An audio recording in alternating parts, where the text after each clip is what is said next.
고린도후서 6장 5장 16절에요. 5장. 그러므로 우리가 이제부터 아무 사람도 육체대로 알지 아니하노라. 비록 우리가 그리스도도 육체대로 알았으나 이제부터는 이같이 알지 아니하노라. 그러므로 누구든지 그리스도 안에 있으면 새로운 피조물이라. 이전 것은 지나갔으니 보라 새 것이 되었도다. 이제는 우리가 예수님 안에 있는 사람, 예수님을 통해서 하늘의 가치를 아는 사람은 이제 사람 볼 때 그 사람의 외모나 혹은 뭐 재산, 학력, 뭐 어떤 차를 몰고 다니나 그런 걸로 보지 않는다는 거죠. 혹은 인종이나 뭐 피부 색깔 그런 걸로 남자냐 여자냐 영혼으로 보지요. 영혼으로. 우리가 아직도 사람들을 볼 때 외모, 학벌 혹은 뭐 재산이 얼마나 있는지 혹은 어떤 인종인지 하얀지 검은지 뭐 그런 걸로 본다면 우리는 아직도 육체죠. 그냥 한낱 땅에 살다가 죽어서 땅으로 돌아갈 수 가는 뭐 인간의 육체일 뿐이에요. 그런 사람, 거듭나지 않은 사람, 하늘을 모르는 사람.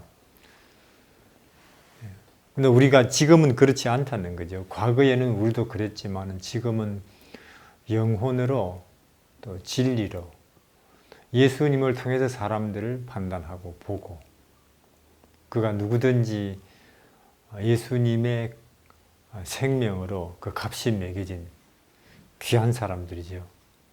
물론 자신도 포함해서 여기에는 인종 혹은 가진 자, 못 가진 자 혹은 배운 자, 못 배운 자 이런 차별이 있을 수가 없어요. 그건 마귀 세상에는 있는 것이고 그런즉 누구든지 그리스도 안에 있으면 새로운 피조물이라. 저는 한해 여름에 이제 바닷가에 있었는데 돌멩이 많아요.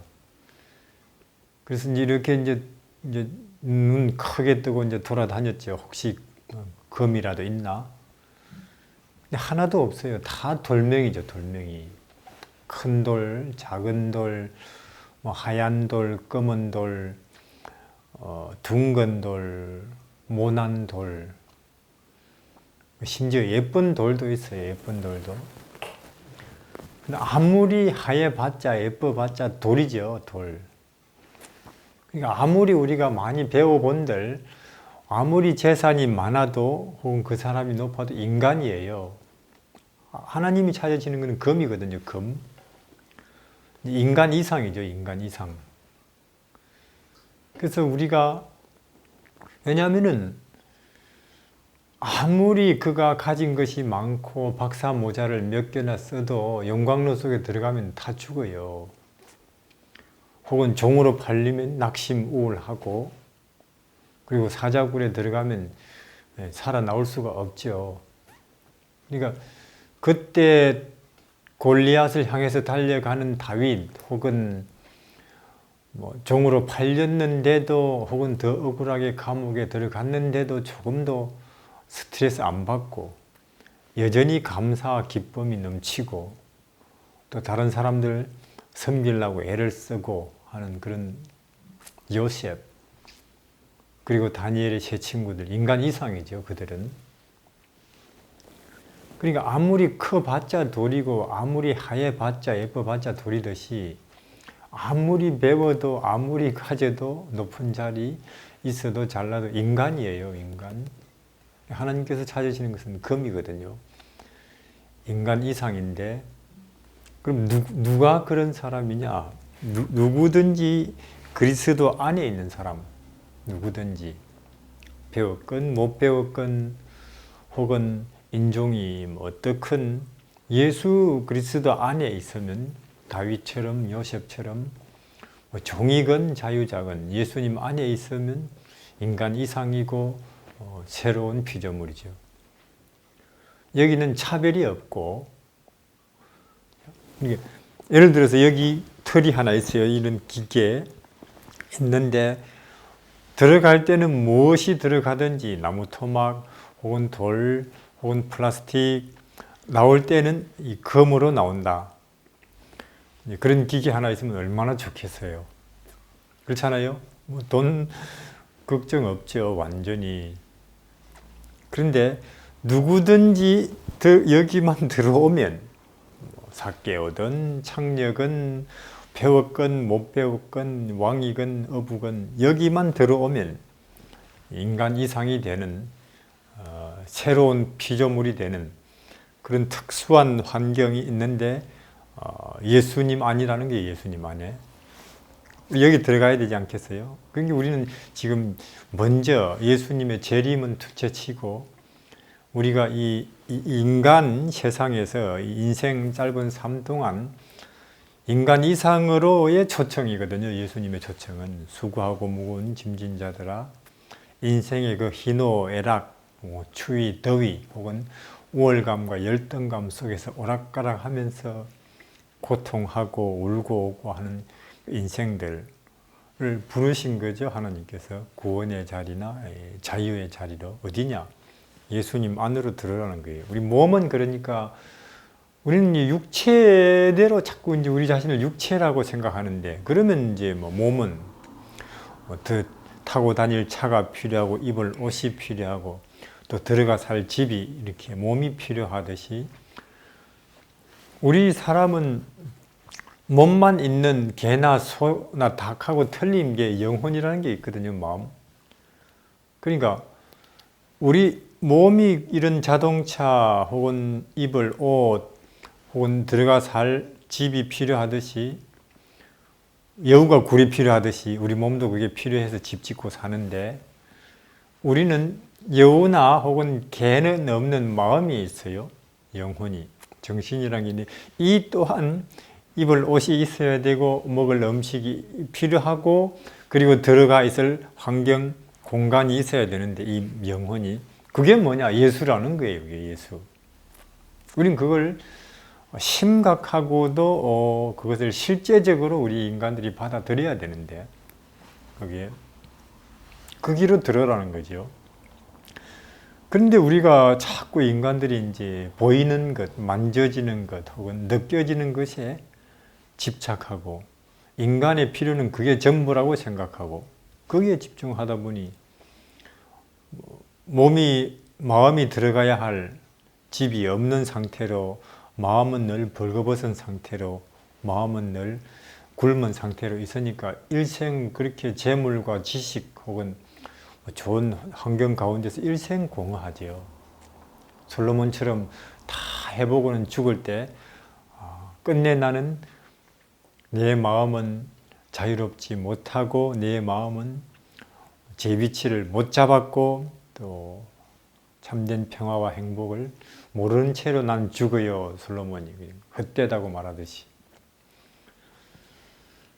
그래서 우리가 늘 생각해야 되겠어요. 몸이 자동차를 탈 때 내 마음도 뭔가 탈 게 필요한데 몸이 음식을 먹을 때 내 마음도 뭔가 먹을 게 있어야 되겠는데 또 우리 몸이 사방 셋집이든지 전셋집이든지 아파트를 거기 들어가 살라고 추위와 더위를 피해서 잠잘 곳을 마련하기 위해서 그 집을 우리가 구하고 그 집을 살 때 내 영혼도 들어가서 살 집이 필요한데 그 생각해야 됩니다. 그것을 너희가 육신대로 살면 반드시 죽을 것이라도 맨날 개나 혹은 여우처럼 굴 혹은 입을 것, 먹을 것 혹은 더 나은 경제 조건 혹은 뭐 더 좋은 자동차 이런 거 생각하다 보면 반드시 죽을 것이라도 살리는 것은 마음이고 영혼이니 그 영혼의 구원이 되고 집이 되는 예수께로 너희가 이제는 돌아왔느니라. 그러므로 다시는 또 무엇을 입을까 무엇을 먹을까 어떤 집을 짓고 사서 살까 거기에 또 그쪽으로 돌이키지 말고 영혼의 목자이신 주님 안에 머물러 있거라. 그럼 몸은요? 그것을 먼저 구하면은 마음의 필요와 하나님의 나라와 의를 먼저 구하면 그 외에 육체에 몸이 필요한 것은 하나님께서 자동으로 더하여 주시리라. 왜냐? 옷보다 몸이 중요한 것처럼 몸보다 영혼이 중요해서, 너희 영혼이 중요하기 때문에, 너희 마음이 중요하기 때문에 너희 몸과 너희 마음과 영혼에 말하자면 옷이 되는 몸은 하나님께서 지켜주시지 않겠느냐 하는 거죠. 누구든지 예수 그리스도 안에 들어가면은 육체에서 영혼으로, 물질에서 진리로, 혹은 잠깐에서 영혼으로 변신이 이동한다는 거죠. 우리는 예수님을 그렇게 영접해야 되고, 그럼 어떻게 예수님 안으로 들어가는 것이냐? 그게 이제 예수께로 설명인데, 예수님 안으로 들어가서 새로운 피조물이 된 한 인물 소개해 드리겠습니다. 여기 룻기 1장에요. 사사들의 치리하던 때에 그 땅에 흉년이 드니라. 유다 베들레헴에서 한 사람이 그 아내와 두 아들 데리고 모압 지방에 가서 우거하였는데, 그 사람 이름은 엘리멜렉, 그 아내 이름은 나오미, 그 두 아들 이름은 말론 기론이니. 지금 여기 이름 나왔는데 참 나오미 이름 하나 빼고는 별로 참 슬픈 이름들이에요. 베들레헴 에브란 사람이더라. 그들이 모압 지방에 들어가 거기 유하더니 나오미 남편 엘리멜렉이 죽고 나오미와 두 아들이 남았으며, 그들은 모압 여자 중에서 아내를 취하였는데 하나 이름은 오르바 하나 이름은 루시더라. 거기 거한 지 10년쯤 말론 기론 두 사람이 다 죽고 그 여인은 두 아들과 모압 지방에 남아서 두 아들과 남편 뒤에 남았더라.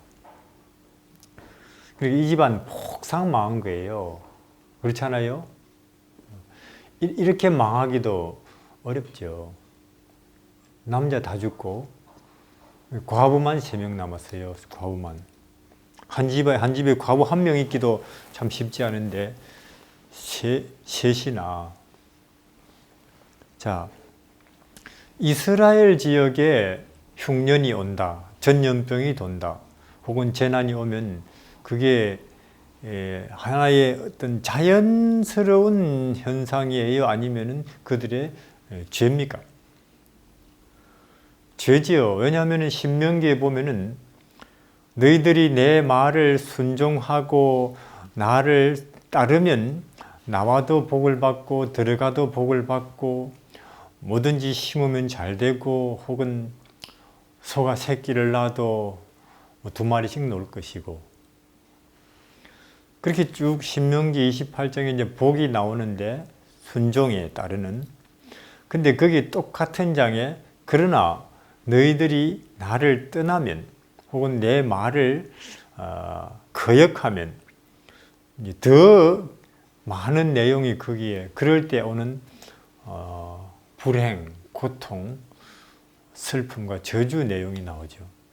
떠나면은 흉년이 될 것이고, 그리고는 전염병이 돌 것이고, 그래도 너희들이 내 말을 안 들으면 너희들 적군이 들어와서 너희를 칠 것이고, 그래도 너희들이 내 말을 안 들으면 너희 아들, 딸들은 적국의 포로로 잡혀가서 종이 되고 노예가 될 것이고. 그게 이제 신명기 28장 이야기인데, 사실 지금 오늘 그래요. 우리 집회에 가보면 우리 교회에 노인들입니다. 대부분. 장막회 가도 그렇고, 혹은 수련회 가도 그렇고, 장로 수련회가 늘 여기에 모였던 사람들이 자리만 옮겨서 또 저쪽에 가 있어요. 보면은 청년들은 없죠. 우리 지도자들 그거 아는지 모르겠어요. 그런 현상을. 그러니까 참 굵은 베옷을 입고 우리가 지금 뒷거리에 앉아야 될 상황인데, 현재가 우리 지경이 이렇습니다 하고는 다니엘 9장의 다니엘처럼 기도를 해야 되는데, 여전히 보면은 뭐 성황리의 집회가 끝났습니다. 은혜가 넘쳤습니다. 뜨거웠습니다. 그런 기사가 나와요. 뭐 하자는 건지 모르겠어요. 그런 형편을 보면서도 이제 웃으면서 사진 찍고 있고 그렇죠. 보면은. 그리고 우리 젊은이들은 다 잡혀가 버린 거예요. 이 세상이라는 마귀가 와서 다 잡아가 버렸어요. 직장에, 돈벌이에, 스포츠에, 오락에, 유행에. 왜 그러냐? 우리 부모 세대들이 그렇게 기른 거죠. 하나님의 나라와 의를 먼저 구하는 그런 정신으로, 그런 모습으로 기르지 않았고, 예수님이 곧 재림하시니까 세상에는 그냥 먹고 사는 것만, 먹을 것, 입을 것만 있으면 된다. 우리는, 너희들은, 그러니까 곧 예수님과 그분의 재림을 이 땅에 전하는 그 일이 우선이 되어야 된다. 그렇게 길러야 되는데, 그렇게. 뭐 신앙은 교회, 그냥 안식일에 교회 가는 정도로만 하고, 어찌하든지 교회 안에서도, 그리고 이 세상에서도 너무 부끄럽지 않은 한 자리점은 가지고 있어야지. 그렇게 길렀거든요. 그러니 다 잡혀가 버린 거죠. 다 우리 젊은이들이 지금.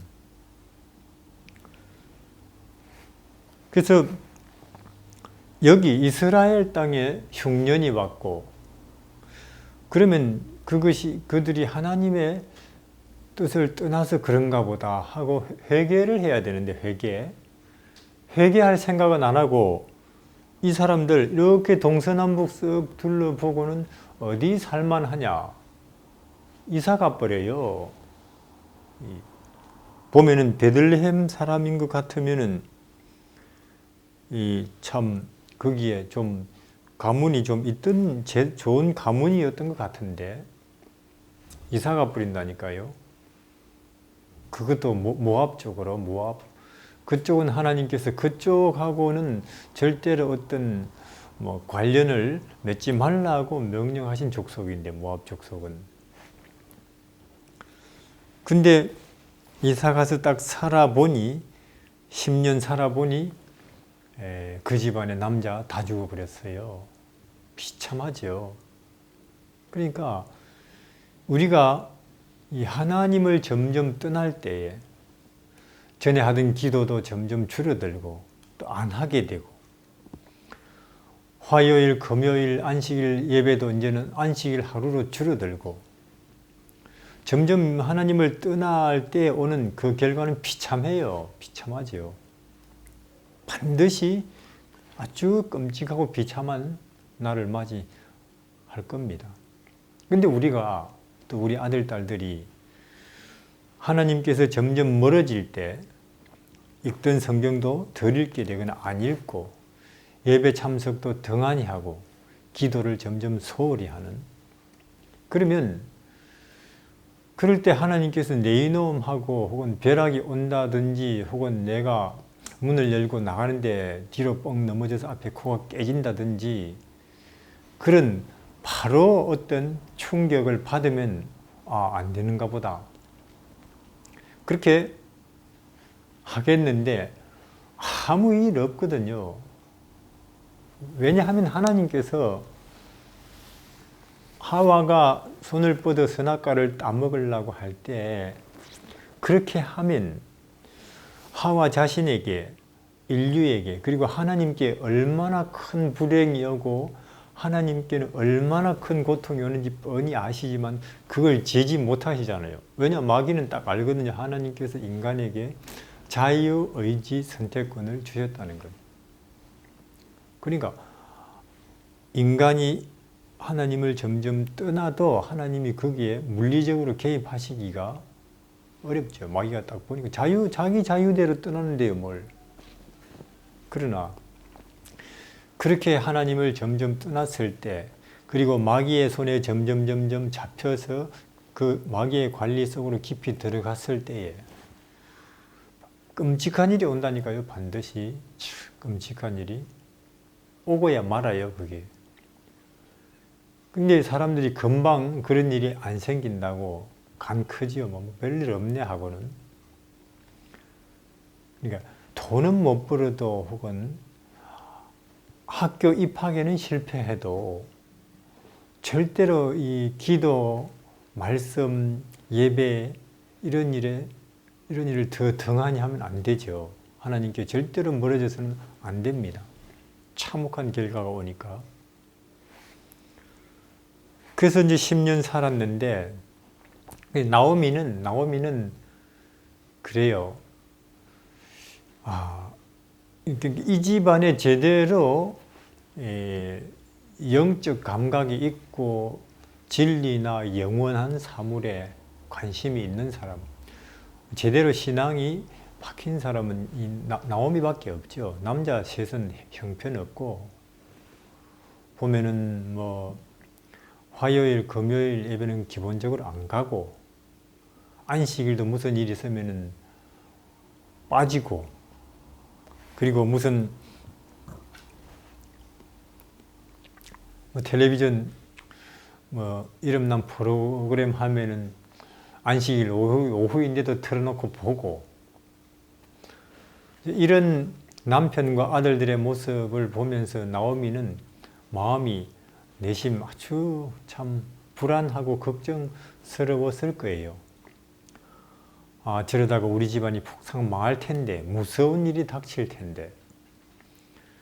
그러나 뭐 그 당시 여자들 무슨 권한이 있나요? 왜냐하면 여자들은 뭐 숫자에 세지도 않잖아요. 그 예수님 오병이어 보리떡 5개 물고기 2마리 5,000명을 먹이실 때 그때 사실은 10,000명쯤 되죠. 남자들만 쉬었으니까, 여자들 어린이들은 빼고. 여자들은 숫자에 치지도 않는 시대라니까요. 예를 들어서 우리가 안식일에 갔는데 한 100명 앉아 있어요. 근데 제가 여기 오늘 한 50명쯤 왔구만. 그럼 아니 한 100명 되는데요. 나머지는 여자잖아요. 그럼 여자들이 얼마나 기분 나쁘겠어요. 그때가 그런 시대였어요. 근데 아니나 다를까 참 나오미가 두려워하던 일이 닥치죠. 남편 죽고 큰아들 죽고 작은아들 죽고. 그래서 과부만 3명. 사실 그들이 모압 땅으로 이사 오는 과정이라든지 거기서 10년 살면서 남편 죽고 혹은 또 큰아들, 작은아들이 죽는 그 과정 속에서 얼마나 많은 이야기 혹은 사연들이 있겠습니까? 근데 여기 그런 내용 없어요. 그러니까 무슨 말이냐 하면은, 그러니까 하나님의 섭리와 하나님의 인도하심 속에 있지 않은 인생들은 기록할 가치도 없다 그 말입니다. 그가 아무리 제국을 이룬 왕이었고 큰 업적을 쌓은 학자, 과학자든지 혹은 거대한 기업을 일으켜 세운 큰 재력을 가진 재벌이든지, 그러나 하나님의 인도하심, 하나님의 섭리 속에서 이루어지지 않은 인생은 하늘에서는 그래요. 아무 기록할 가치도 없다. 그냥 아무개라는 사람이 있었더라, 어디 가서 살았더라, 그리고 죽어버렸더라. 그리고 끝입니다. 그치, 우리는 오늘 나는 혹은 내 아들, 딸의 인생은 하늘에서 기록할 만한 것인지 모르겠어요. 참 세상의 흐름이 아니고, 우리가 아무리 종이라도 혹은 포로라도, 아무리 길에 아무리 우리가 참 나무 발을 닦아주고 살고 있는 입장이지만, 그러나 예수님과 동행하는 예수님의 섭리 속에, 인도하심 속에 있는 인생이라면 하나님께서 자세하게 기록을 하실걸요.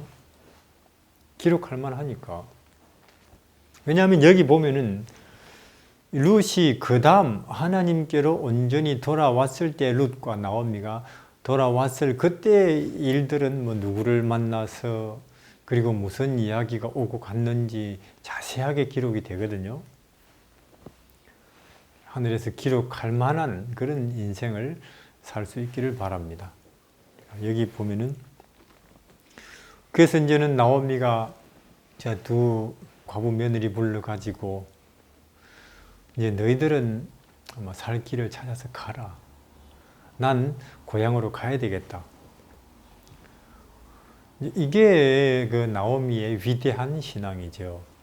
왜냐하면 우리가 남편 죽고 아들 다 죽고 폭삭망한 그런 입장이라면 저 같으면은 이런 참 부끄럽고 불쌍한 모습으로 나 아는 사람 있는데 어찌 가겠나. 아무도 나를 아는 사람 없는 곳에 가서 그냥 살다가 죽어야겠다. 그러지 않겠어요? 근데 나오미는 참 내가 아무리 수치스럽고 부끄러워도 하나님께 돌아가서 기도가 있고 찬송이 있고 예배가 있고 또 하나님 백성들이 있는 거기 가서 살다가 죽어야지. 이런 신앙은 하나님이 주목하실 만하죠. 그리고는 두 며느리 불러서 너희들은 아직도 젊으니 살 도리를 각각 찾아가라고 살 길을. 근데 이제 오르바는 가고 룻은 그래요. 여기 보면은 16절에 룻이 가로되 나로 어머니를 떠나며 어머니를 따르지 말고 돌아가라 강군하지 마소서. 어머니께서 가시는 곳에 나도 가고 어머니 계시는 곳에 나도 거기 있고 어머니 죽으시는 곳에 나도 거기 죽어서 장사되겠습니다. 제가 만일 죽는 일 외에 어머님 곁에서 떠나면 천벌을 받겠습니다. 맹세를 해버려요. 왜냐하면은 이 룻은 나라도 어머니 옆을 안 지켜드리면 참 이 어머니가 어찌 인생을 살겠나 하는 그런 마음이 있고 또 그것보다도 이 룻은 나오미 어머니한테서 그 예수님을 배웠어요. 신앙을, 진리를 배웠기 때문에. 근데 가만 들어보니까 어머니의 하나님, 이 진리고 참 하나님이라는 확신이 들죠. 왜냐하면은 이 자기네 나라 모압 우상 숭배하거든요.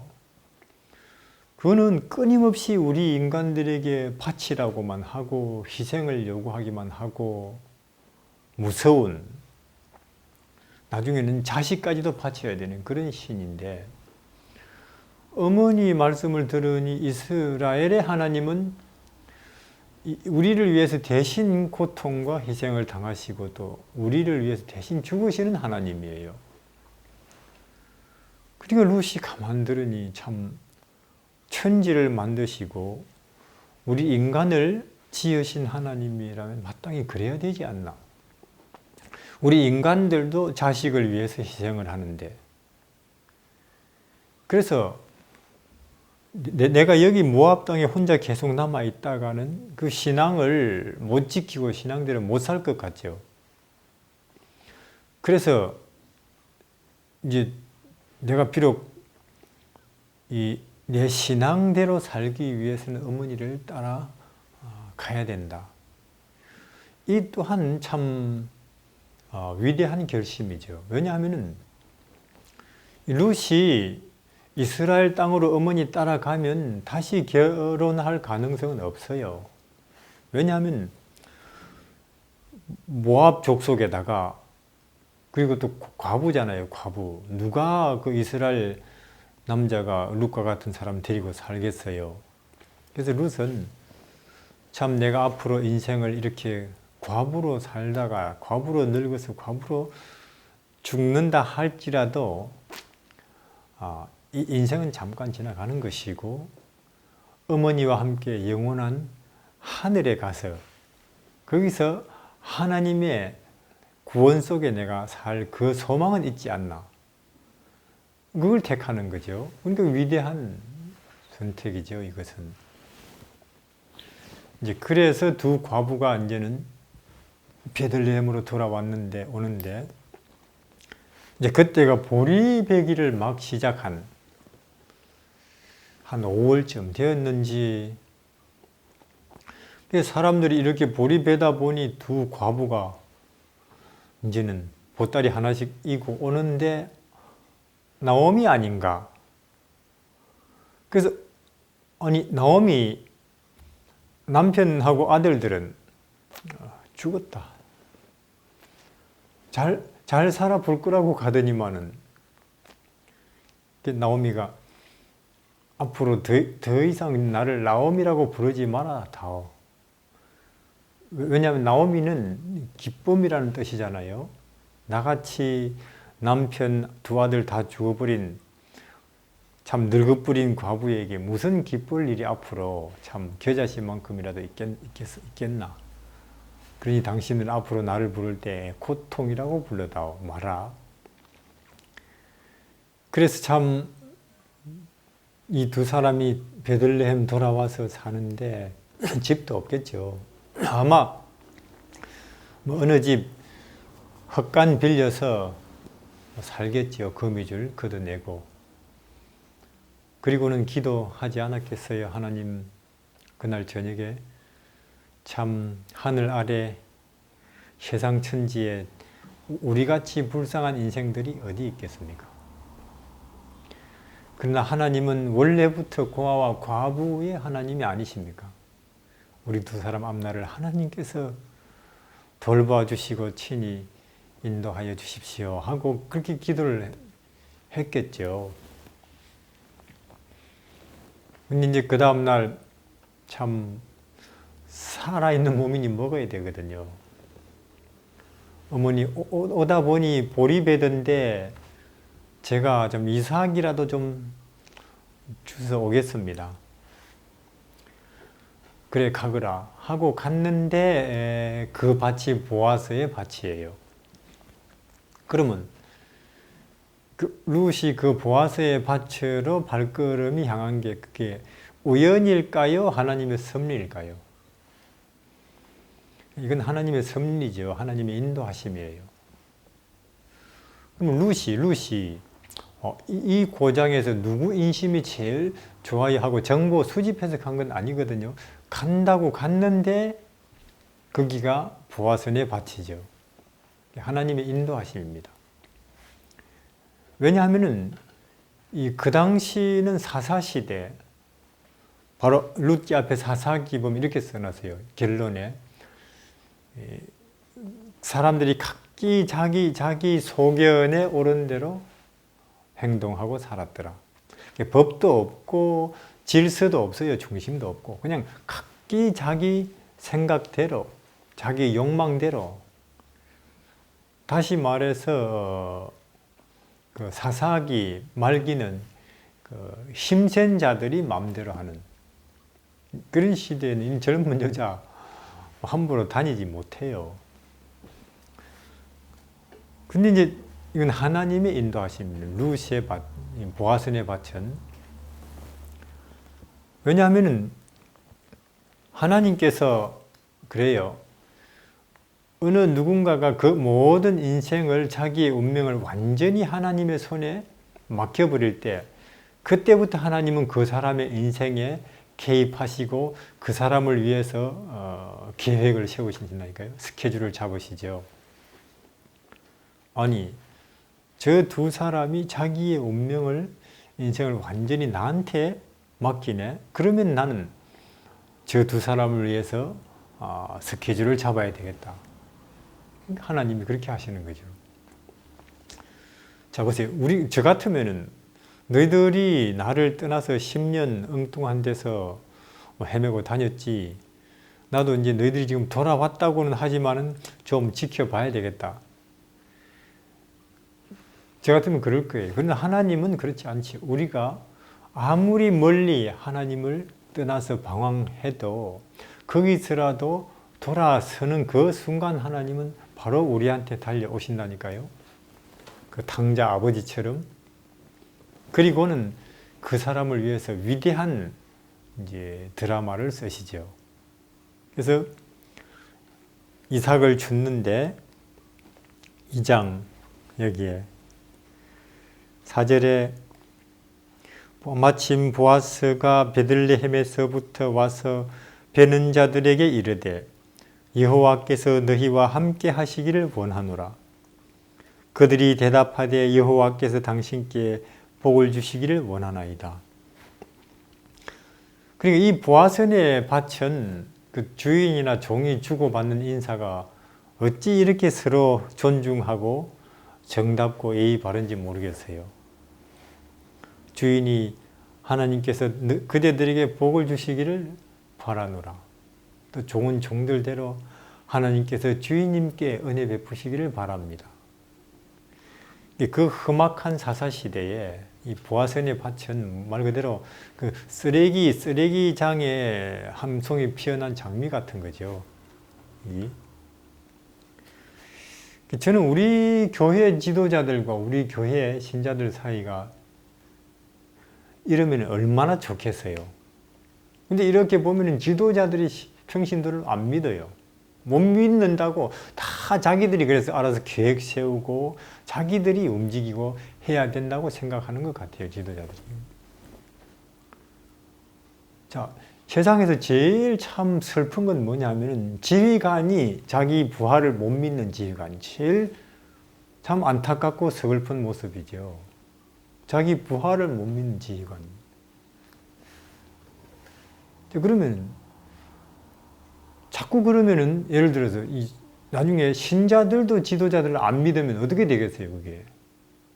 근데 지금 벌써 그런 일이 진행되고 있죠. 근데 여기서 우리는 그래요. 참 이 시대는 온 세상은 참 충돌이고 모순이고 분쟁이고 슬픔이고 혹은 스트레스고 그렇지만 우리 교회만은 이 나오미와 밭처럼 이 보아선의 밭처럼 이렇게 고통받고 또 바깥에서 시달리고 혹은 여러 가지로 이 상처 입은 사람들이 여기 와서는 이 교회에 와서는 차별이 없고 존중받고 또 사람들에게 존중받고 차별이 없는 그리고 서로 화목하게 간격 없이 모든 사람이 빈부 차이 없이 간격 없이 어울리고 치유받고 위로받는 곳이 되면 얼마나 좋겠어요. 이 말세에 고통하는 때에 어딘가 그런 곳이 있겠지요. 이 보아선의 밭과 같은 교회가. 그게 우리 교회가 되기를 바랍니다. 저는. 이제 보아스가 이렇게 보니까 저기 이제 저 젊은 여자는 누군가? 모압에서 나오미를 따라온 모압 여자입니다. 나도 들었지. 데리고 와보라고. 불러왔는데 이제는 이렇게 인사를 해요. 2장에 보면은 12절에 2장 여호와께서 네 행한 일을 보응하시기를 원하며 이스라엘의 하나님 여호와께서 그날에 그 날개 아래 보호받으러 온 네게 온전한 상 주시기를 원하노라. 13절 루시 가로되 내 주여 내가 당신께 은혜 입기를 원합니다. 나는 당신의 시녀의 하나와 같지 못하오나 당신이 이 시녀를 위로하시고 마음을 기쁘게 하는 말씀을 하셨나이다. 그래서 보아스가 하나님께서 그대에게 은혜 베푸시기를 원하노라. 룻이 깜짝 놀라면서 아니 당신같이 위대한 분이 저 같은 이 천한 사람이 어떻게 그렇게 인사를 참 감사하게 해주시는지요. 사실 저는 당신의 집 종보다도 못한데 그렇잖아요. 왜냐하면 지금 룻은 보아선의 종들이 흘리고 다니는 거 주워 먹고 사는 사람이거든요. 그 이삭을. 그러니까 지금 이 룻의 마음은 가난해질 대로 가난해져 있죠. 다시 말해서 낮아질 대로 낮아져 있는 상태. 다시 말해서 하나님께서 복을 주실 수밖에 없는 상태, 성령이 임하실 수밖에 없는 상태죠. 왜냐하면 아시는 것처럼 바람은 고기압에서 저기압으로, 그리고 물은 높은 데서 낮은 곳으로, 하나님의 구원과 은혜와 성령의 감동은 가난한 심령이, 이건 법칙이거든요. 지금 룻이 그런 상태예요. 그건 뭐 우리도 마찬가지고, 이 시대에도 어느 시대나, 왜냐하면 물이 높은 곳에서 낮은 곳으로 오르는 것은 뭐 그런 시대에 특별한 시대가 있는 게 아니잖아요. 바람이 고기압에서 저기압으로 부는 것, 여름에서 가을이 오는 것, 이것은 언제나 똑같은 법칙이거든요. 언제나 그것은 그렇게 되고 그렇게 될 수밖에 없듯이 오늘날도 하나님이 우리에게 임하시고 성령이 임하시고 하나님의 구원과 축복이 세상 사람들이 보기에도 우리에게 임할 수가 있다면, 그게 우리가 언제냐? 우리가 똑똑하고 성경을 낱낱이 알고 또 우리가 좋은 계획, 재정력을 가질 때가 아니고, 우리가 참으로 룻과 같이 가난한 심령의 자리에 있을 때 그렇게 되는 거죠. 그래서 이제 보아스가 룻에게 딴 밭에 가지 말고, 시대가 험악하니까 우리 밭에서만 주스라고, 그리고는 이제 종들 부르다가 이제 룻 안 듣는 데서 너희들 좀 설적설적 흘리라고 일부러. 이렇게 남을 도와주는 것도 얼마나 이렇게 예수님을 닮았는지요. 왜냐면 그냥 뭐 추수한 것 중에 막 한 가마니 혹은 한 푸대 주면서 이거 가지고 가라고 할 수도 있잖아요. 그러나 그렇잖아요. 아무리 얻어먹는 처지에 있는 사람이라도 그 자존심은 있거든요. 나한테 있으면 남한테도 있는 거예요. 그러니까 그걸 알죠, 보아서는. 그래서 도와주는 방법도 참으로 상대방의 입장을 헤아리면서, 그리고 우리가 남한테 뭐 갖다 주고 그 사진 찍는 거 그런 거 안 했으면 좋겠어요, 우리는. 근데 우리는 사진 찍죠, 뭐. 그 받는 사람 입장을 고려 안 하는 거예요. 우리는 그래요. 그래도 이렇게 해서 알려야.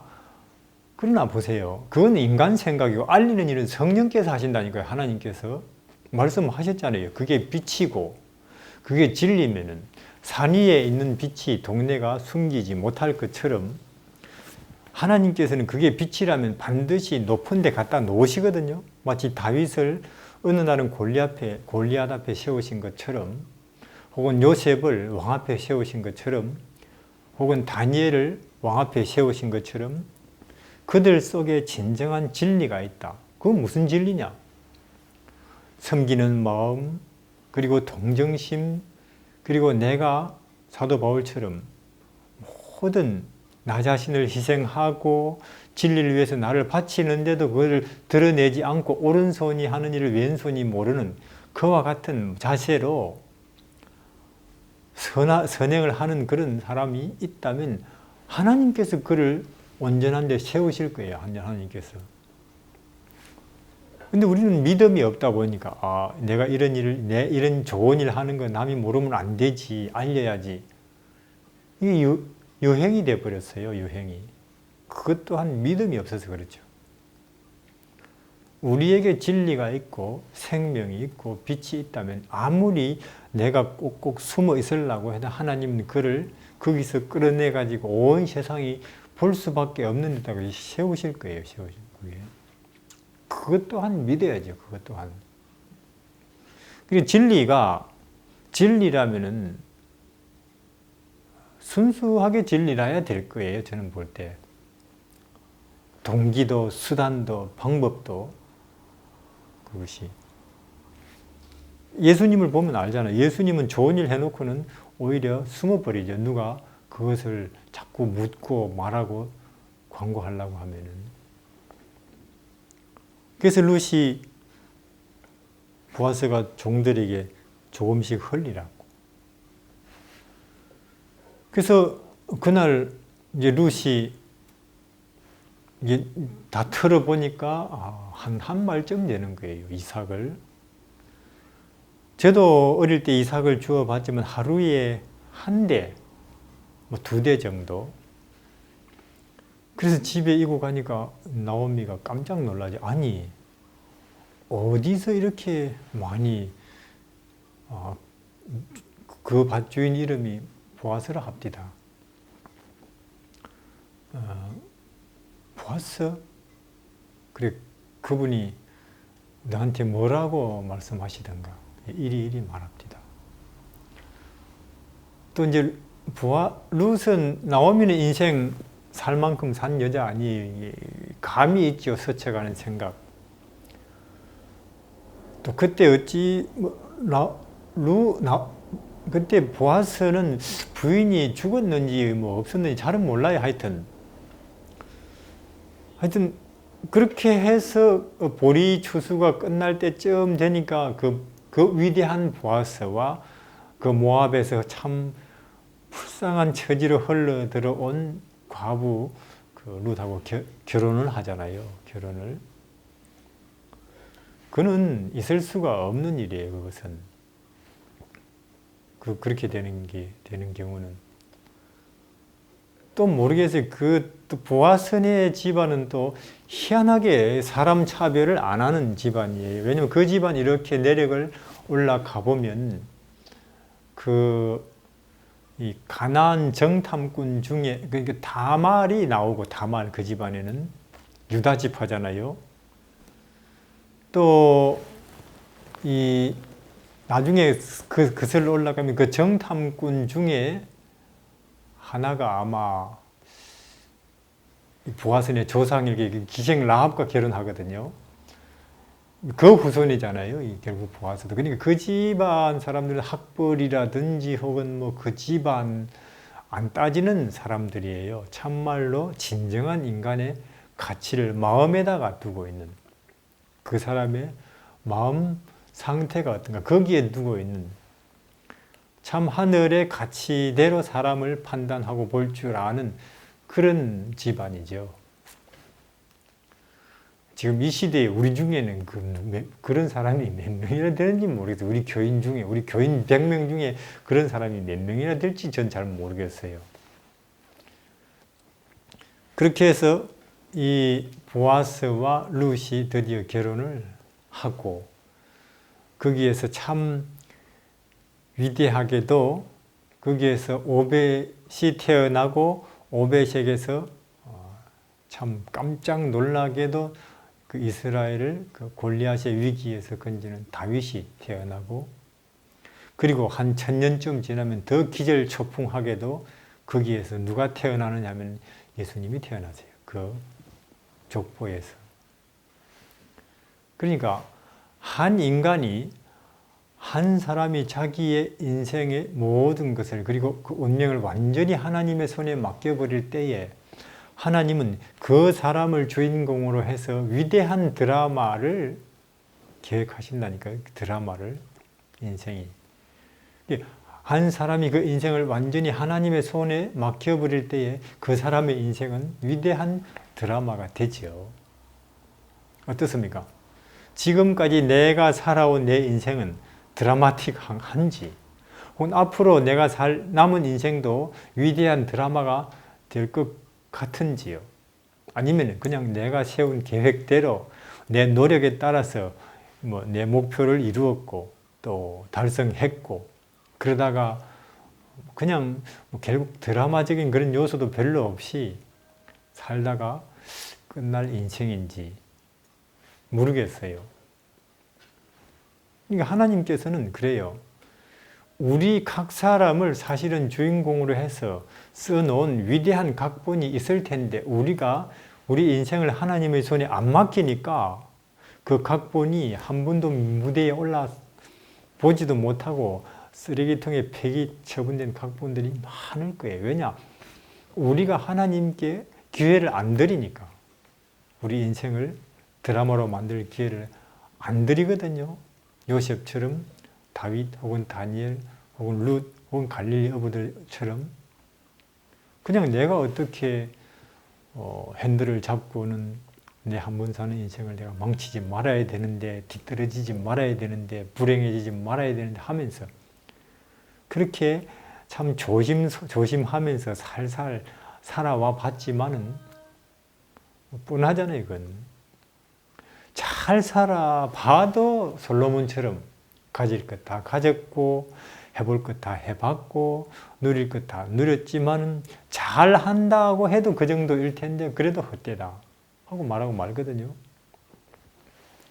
그래서 우리가 물론 젊었을 때가 제일 좋지만은 지금이라도 우리 운명을 죽으면 죽으리라 하고는 가난해지면 가난해져 보지, 뭐 남한테 무시당하면 무시당해 보지, 짓밟혀 보지, 혹은 가장 밑바닥까지 한번 떨어지면 떨어져 보라지 하면서 인생의 운명을 하나님께 맡겨보시기를 바랍니다. 왜냐하면 지금 사실상 우리는 우리 전도 합시다, 선교 합시다, 전도회 합시다 하고 계획도 세우고 거기도 자금도 쓰고 하지만은 그래도 겨우 몇 명, 사실 전도도 그래요. 지금 우리 중에 어느 누군가의 삶을 통해서 위대한 하나님의 영광이 드라마틱하게 나타나면 사람들이 몰려올걸요. 우리에게로. 근데 그게 없으니까 우리 중에는 늘 그냥 계획 세워서 우리가 좀 시간 내가지고 자금 들여서 하는 그런 참 수고하고 불쌍한 모습이죠. 근데 앞으로 언젠가는 우리 중에 누군가가, 또 우리 아들, 딸 중에 누군가의 삶을 통해서 하나님이 직접 개입하셔서 그분이 표현하시는 위대한 드라마가 표현될 때 사람들이 온통 주목할 것이고 하나님은 과연 계시는구나. 그리고는 하나님께로 몰려오지 않겠어요? 그렇게 해야 됩니다. 위대한 드라마가 되겠죠. 이렇게 될 줄 누가 꿈에라도 생각했겠어요? 참 보리 추수가 시작될 때쯤 가장 불쌍한 모습으로 베들레헴에 흘러들어온 두 여자가 보리 추수가 끝날 때쯤 되니까 가장 행복한 사람이 되어 있는 거예요. 이건 하나님만이 표현하실 수 있는 드라마죠. 하나님만이. 지금은 그렇잖아요. 저는 확신하기로는 지금은 이 시대는 재림 직전에 6천년 인류 역사의 추수때일 텐데 아마 예수 그리스도 보아스가 남편이 되고 참 형편 불쌍한 처지에 있던 룻이 부인이 신부가 되는 위대한, 그리고 너무도 아름답고 드라마틱한 이 결혼 이야기는 사실은 예수 그리스도 영원한 남편이시고 만국을 철장으로 다스릴 그 남자와 우리같이 하찮은, 세상에 어느 누구도 알아주지 않는 우리같이 하찮은 인생이 그분의 신부의 자리에 서게 되는 그런 일이 생길 그런 역사의 마지막 추수 때잖아요. 이때 이 짧은 재림 직전의 추수 때에 그런 일이 생길 텐데, 그렇죠.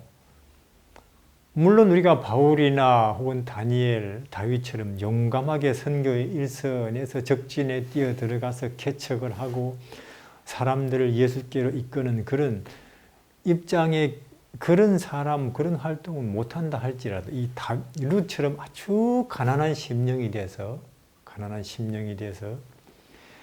예수님과 예수님의 재림의 모든 운명을 걸고 소망을 거기에 두고 예수 그리스도만 바라보면서 사는 룻과 같은 사람도 참 하나님 보시기에는 귀한 거예요. 귀한 것.